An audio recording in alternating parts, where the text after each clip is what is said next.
क्या लागत निकालने या मोटी कमाई करने के लिए बनाए जा रहे हैं भारत में टोल प्लाजा। नमस्कार, मैं ऋषभ शर्मा और आप देख रहे हैं आचरण न्यूज का खास कार्यक्रम जिसका नाम है आज का मुद्दा मेरे साथ। आज हम बात करेंगे भारत में टोल प्लाजा को लेकर कि टोल प्लाजा किस तरह कमाई का माध्यम बन चुका है। भारत में टोल प्लाजा अब सड़क सुविधा शुल्क नहीं बल्कि सिर्फ पैसे कमाने का एक जरिया बन चुका है।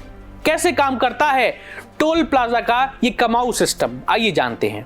भारत में नेशनल हाईवे पर बने टोल प्लाजा से अब तक की कुल 2.4 लाख करोड़ रुपए का राजस्व एकत्र किया जा चुका है। यह जानकारी हाल ही में लोकसभा में पेश किए गए आंकड़ों में सामने आई है। यह आंकड़ा उन 758 टोल प्लाजा से जुटाया गया है जिनका पूरा डेटा उपलब्ध था। सरकार ने भी ये बताया कि पिछले 3 सालों में 14 टोल प्लाजा बंद भी हुए हैं। टोल प्लाजा से होने वाली कमाई के मामले में उत्तर प्रदेश सबसे आगे है। यहाँ टोल से 32,510 करोड़ रुपए वसूले गए हैं।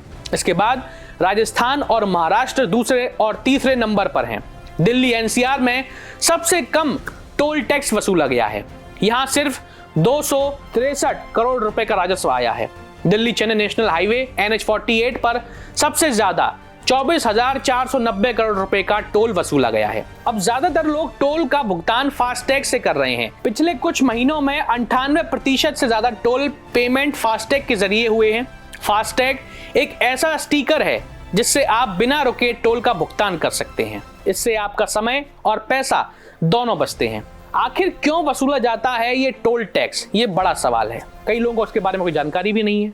आइए जानते हैं। संसद में पूछे गए सवाल के जवाब में ट्रांसपोर्ट मिनिस्टर नितिन गडकरी ने कहा कि टोल टैक्स इसलिए लिया जाता है ताकि लोगों की सुविधा यानी कि उन्हें अच्छी सड़कें मिल सकें और उनकी यात्रा आसान हो सके, सुगम हो सके। इससे सामान की ढुलाई भी आसान होती है। टोल टैक्स में हर साल बदलाव हो सकता है। यह इस बात पर निर्भर करता है कि महंगाई दर कितनी बड़ी है। अगर महंगाई ज्यादा है तो टोल टैक्स भी बढ़ सकता है। क्या सरकार और कंपनियों के बीच कोई समझौता होता है? ये भी एक बड़ा सवाल है। जब सरकार किसी कंपनी को हाईवे बनाने का काम देती है तो उनके बीच एक समझौता होता है। इस समझौते में यह तय होता है कि कंपनी कितने समय तक और कितना टोल वसूल कर सकती है। यह समझौता कंसेशन एग्रीमेंट कहलाता है। इसमें टोल टैक्स शुरू करने और खत्म करने की समय सीमा भी तय होती है। सरकार ने बताया कि इन समझौतों की जानकारी कोई भी व्यक्ति सूचना का अधिकार यानी कि RTI एक्ट के जरिए मांग सकता है। जब कोई नया हाईवे, पुल या सुरंग बनकर तैयार हो जाती है तो 45 दिन के अंदर वहां टोल वसूलना शुरू हो जाता है। अगर सड़क सरकार ने बनाई है तो टोल कितना समय तक लिया जाएगा ये सरकार के नियमों के हिसाब से तय होता है। अगर सड़क किसी प्राइवेट कंपनी ने बनाई है तो टोल वसूलने का समय सरकार और कंपनी के बीच हुई समझौते से तय होता है। क्या भविष्य में खत्म हो जाएंगे टोल प्लाजा? अब सरकार सैटेलाइट सिस्टम के जरिए टोल वसूलने की तैयारी कर रही है। सरकार इलेक्ट्रॉनिक टोल कलेक्शन यानी कि ETC नाम की एक नई तकनीक ला रही है। इससे टोल प्लाजा पर बिना रुके ही टोल का भुगतान किया जा सकेगा। यह फास्टैग जैसा ही है लेकिन इसमें गाड़ी 1 सेकंड के लिए भी रुकेगी नहीं और ना ही किसी को परेशानी होगी। इसे GNSS यानी कि ग्लोबल नेविगेशन सैटेलाइट सिस्टम भी कहा जाता है। अभी ये सिस्टम कहीं भी चालू नहीं है लेकिन सरकार इस पर काम कर रही है। यह सिस्टम सस्ता होगा क्योंकि इससे टोल प्लाजा पर काम करने वाले लोगों की जरूरत नहीं पड़ेगी। 2 टोल प्लाजा के बीच कितनी होती है दूरी, आइए जान लेते हैं। National highway authority of India NHAI के नियमों के अनुसार 2 टोल प्लाजा के बीच कम से कम 60 किलोमीटर की दूरी होनी चाहिए। यह नियम नेशनल हाईवे की रूल्स 2008 के तहत लागू होता है। Closed user free collection system एक ऐसा सिस्टम है जिसमें आप जहां से हाईवे पर चढ़ते हैं और जहां से उतरते हैं वहां टोल देना होता है। इस सिस्टम में टोल प्लाजा कहीं भी बनाए जा सकते हैं। कुछ स्थितियों में 2 टोल प्लाजा के बीच की दूरी 60 किमी से कम हो सकती है। ऐसा तब होता है अगर किसी हाईवे पर कोई बड़ा पुल या बाईपास या सुरंग हो तो इसके लिए अलग से टोल प्लाजा बनाया जा सकता है, भले ही वह दूसरे टोल प्लाजा से 60 किलोमीटर से कम की दूरी पर क्यों ना हो। चौकड़ी और मंडवा नगर टोल प्लाजा के बीच की दूरी 60 किमी से कम है, ये एक बड़ा सवाल है। सरकार ने बताया उत्तर प्रदेश के बस्ती जिले में चौकड़ी और मंडवा नगर नाम के 2 टोल प्लाजा हैं। इनके बीच की दूरी लगभग 35 किलोमीटर है। ये दूरी नियमों के मुताबिक है, इसे इसलिए क्योंकि दोनों टोल प्लाजा अलग अलग प्रोजेक्ट के लिए बनाए गए हैं।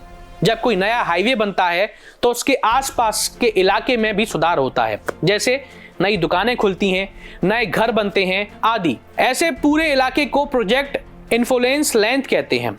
चौकड़ी टोल प्लाजा 55 किमी लंबे इलाके के लिए टोल वसूल करता है, जबकि मंडवा नगर प्लाजा 62.86 किमी लंबे इलाके के लिए टोल वसूल करता है। चौकड़ी और मंडवा नगर टोल प्लाजा जिन इलाकों के लिए टोल वसूल करते हैं वे अलग अलग हैं, इसलिए उनके बीच की दूरी 60 किलोमीटर से कम होने पर भी कोई समस्या नहीं है। गाड़ी खरीदते समय रोड टैक्स देने के बाद भी टोल टैक्स क्यों देना पड़ता है, ये समझिए। पीपीपी मॉडल से टोल टैक्स के जरिए सरकार को काफी पैसे मिलते हैं। जब सरकार किसी प्राइवेट कंपनी को सड़क बनाने का काम देती है तो उसे पीपीपी मॉडल कहते हैं। गाड़ी खरीदते समय आप रोड टैक्स देते हैं जो कि सभी सड़कों के इस्तेमाल के लिए होता है, लेकिन टोल टैक्स किसी खास सड़क या हाईवे के लिए ही इस्तेमाल किया जाता है। यह टैक्स उस हाईवे के निर्माण और रखरखाव के में खर्च किया जाता है। जापान के टोल रोड दुनिया में सबसे अच्छे माने जाते हैं। ये जानकारी आपके लिए बहुत जरूरी है। जापान में टोल रोड चलाने का तरीका बड़ा दिलचस्प है। यह सरकार और प्राइवेट कंपनियों के बीच एक साझेदारी की तरह है। सरकार की एक एजेंसी है जिसके पास सारी टोल रोड हैं। यह एजेंसी पुराने कर्ज चुकाती है और प्राइवेट कंपनियों को टोल रोड किराए पर देती है। प्राइवेट कंपनियां टोल वसूलती हैं, टोल रोड चलाती हैं और नई सड़कें बनाती हैं। जब ये कंपनियां नई सड़क बनाती हैं तो वो सड़कें सरकार की एजेंसी की हो जाती हैं। प्राइवेट कंपनियां एजेंसियों को किराए भी देती हैं। इस तरह जापान के लोगों को दोनों तरह के फायदे मिलते हैं। प्राइवेट कंपनियां टोल रोड अच्छी तरह से चलाती हैं और सरकार ये सुनिश्चित करती है कि टोल रोड पर हमेशा काम होता रहे और नई सड़कें बनती रहें। आज के लिए बस इतना ही। अब देखना यह होगा कि वाकई टोल प्लाजा लोगों की सुविधा के लिए है या फिर सिर्फ पैसे कमाने का जरिया। सरकार किस तरह इन टोल प्लाजाओं के ठेकेदारों पर लगाम लगाएगी, ये देखना बाकी है। आम आदमी से पैसे लेकर अपनी जेब भरना क्या सही है? ये सवाल आपके लिए है।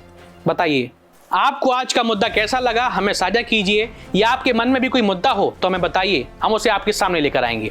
चलिए अब मैं आपसे विदा लेता हूं। बहुत बहुत धन्यवाद।